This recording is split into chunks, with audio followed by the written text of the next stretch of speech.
So guys, the boys का season 5 का finale आकर चला गया और माइंड ब्लोइंग प्लॉट ट्विस्ट से ज्यादा आजकल इंटरनेट पर एक ही टॉपिक ट्रेंड कर रही है। होमलैंडर की पावर स्केलिंग अचानक से इतनी कंसिस्टेंट कैसे हो गई? क्या मेकर्स ने जानबूझकर उसे वीक दिखाया? तो चलो इस डिबेट को ब्रेक डाउन करते हैं। तो बात ऐसी है, अगर तुमको याद हो, सीजन की शुरुआत में होमलैंडर कैजुअली स्पेस में जाकर वापस आ जाता है और उसका टाइम रफली 2.3 सेकंड्स था। ये स्पीड लिटरली लाइट स्पीड के आसपास की है। लेकिन फिर आते हैं हम फिनाले और बाकी हाई स्टेक सीन्स पर। जब होमलैंडर की खुद की जान खतरे में होती है तो वही बंदा एक कमरे से बाहर एस्केप करने में या फिजिकल होल्ड्स तोड़ने में 1 सेकंड से ज्यादा स्ट्रगल करता है। मतलब जो बंदा 2.3 सेकंड्स में स्पेस आ जा रहा है वो एक होल्ड ब्रेक नहीं कर पा रहा। अब आते हैं उस मुद्दे पर जिसने फैंडम को 2 हिस्सों में बांट दिया है।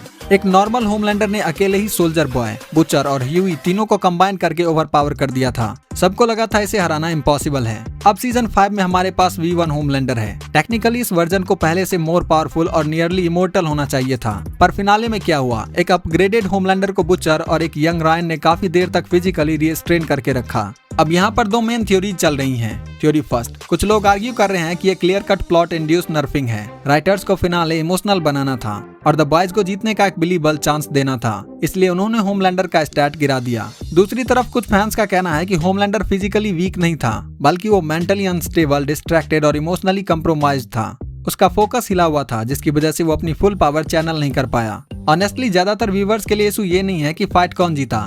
असली फ्रस्ट्रेशन ये है कि जो नंबर्स, स्पीड और फीट शो ने पहले खुद एस्टेब्लिश किए थे वो अब आपस में मेल ही नहीं कर पा रहे हैं। ये पूरी सिचुएशन अब सिर्फ एक सवाल पर आकर रुक गई है। Exciting story telling versus broken power scaling. तुम किसके साइड पर हो? क्या तुमको लगता है होमलैंडर सच में नर्फ हुआ था या उसका मेंटल स्टेट वैलिड रीजन था? नीचे कमेंट्स में अपना ओपिनियन जरूर बताना।